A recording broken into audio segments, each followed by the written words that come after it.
My name is Lilian Light, and I just got here at, we don't call this Fellowship of Martyrs, Liberty Church. Church of Liberty. Same difference. Yeah.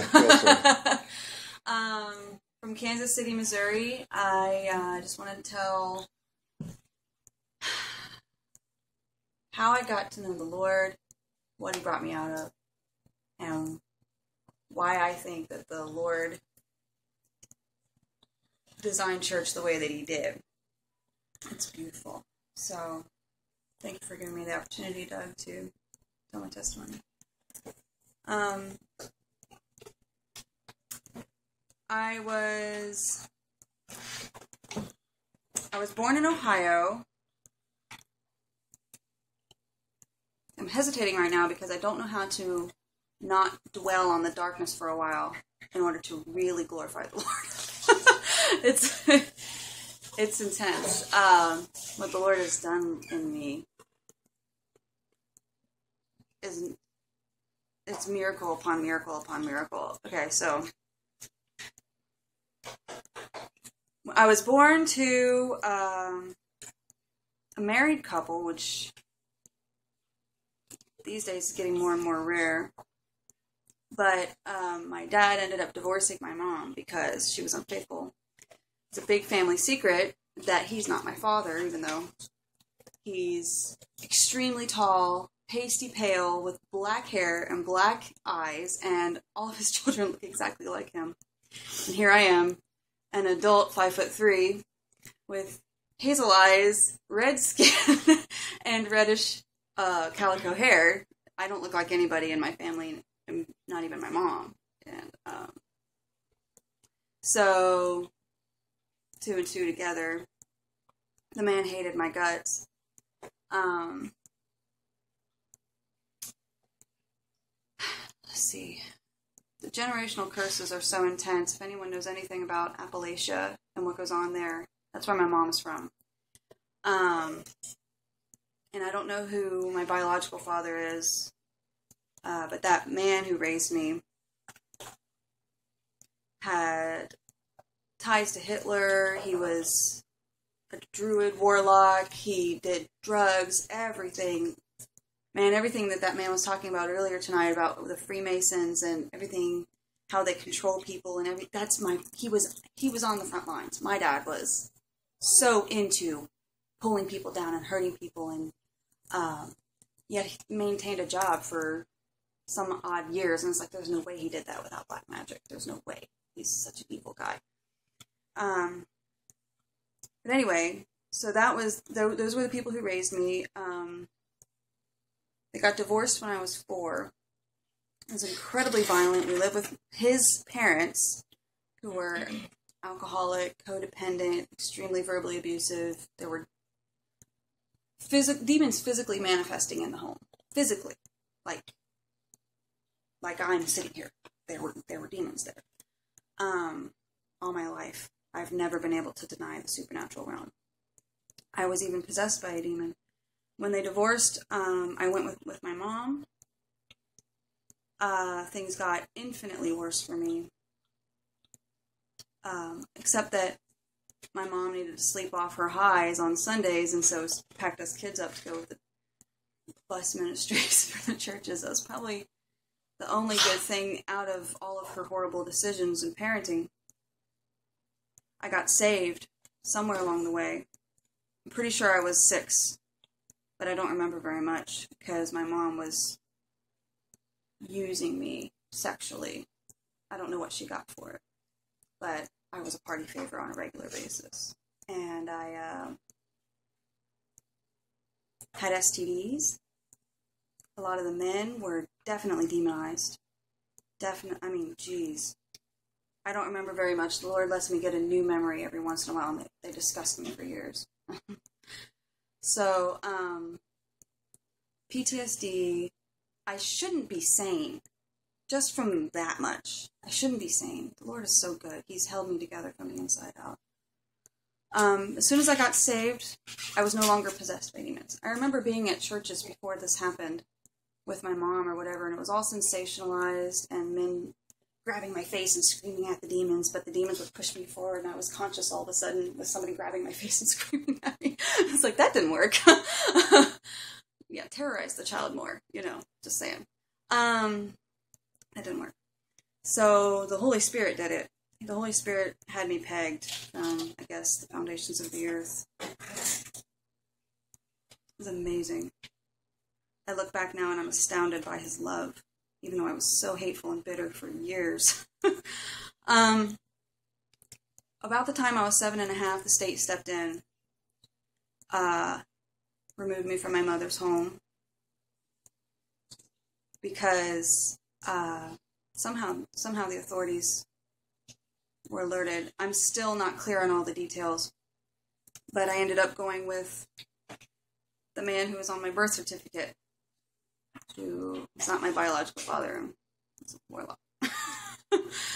But the sexual abuse stopped, so things sort of got better, but he hated my guts and lied to everybody, told me I was a slut, told everybody else I was a slut. I didn't know that until I was an adult, that he told everybody else I was a slut too. The damage that did to me, even though the Holy Spirit was helping me, I didn't realize I was a human being. I don't know how to explain that to somebody who's never been that damaged. But I literally thought so little of myself, even though I functionally had an experience and an awareness of things. I functioned and I kept breathing and, managed to eat even though food was scarce, and it was all control and witchcraft and manipulation and very dark, bad stuff. Even the food was there just to make it look like there was food there so that the state would stay off my dad's back. We weren't allowed to eat very often, but I had people who would come around and feed me. I guess it was the Holy Spirit taking care of me the whole time, because there weren't any adults in my life who actually loved me or could care for me. It's amazing. It's amazing looking back now how I had survived. It wasn't me. By the time I was 14, I was trying to kill myself. Couldn't die. Okay, funny story. My stepmom was a horrid cook, and she would burn steak and turn it into leather. So we had these steak knives, and we ate. We had to eat when it was family time. When my father decided it was time to sit down and eat, make my stepmom cook and beat her if she did it wrong, and then all this other stuff. I could cut through these steaks and manage to chew them up, but I couldn't cut through my own arm because it turned into steel. That was the Holy Spirit. I don't know how to explain it. I had scars, but I didn't bleed. What? It was the Holy Spirit. It was so good. Take an entire 100 tablet bottle of extra strength Tylenol, and I have a weak liver. That was the only thing that happened. I should be dead. I tried to die. People tried to kill me. Demons were in my room every night, ripping blankets off. Things were flying around. Never had a peaceful night of sleep. I didn't sleep, sometimes for months on end, more than an hour or two a night. For months on end. I should not be sane, and I should not be alive. The Lord is so good. I ended up getting out of my dad's house by marrying a warlock.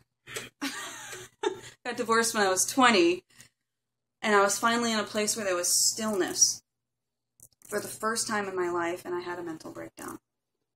And the Lord used everything to tear down hatred, my self-reliance. He's still working on that. my bitterness, my anger, my mistrust of people. He used all the pain to bring me to him. I ended up 26 years old. I had followed very bad advice from a psychiatrist who told me, if you wanted to have sex, you may as well just have sex. She's a Hindu woman.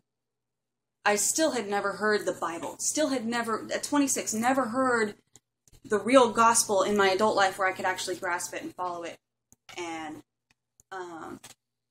obey consciously. Whatever happened when I was a child, that was it at this point still.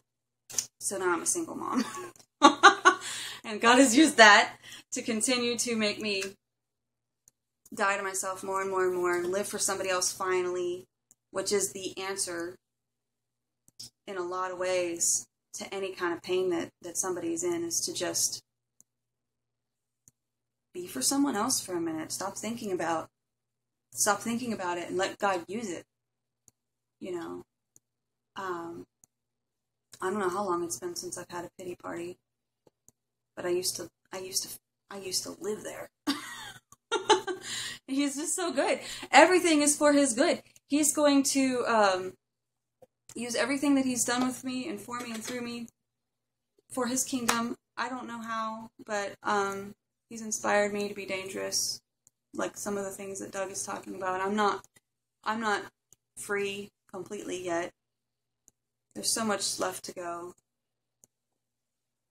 especially relationally for me. I've isolated myself and been isolated by others and the Holy Spirit, showing me I allowed that for your good, because I needed you to be here.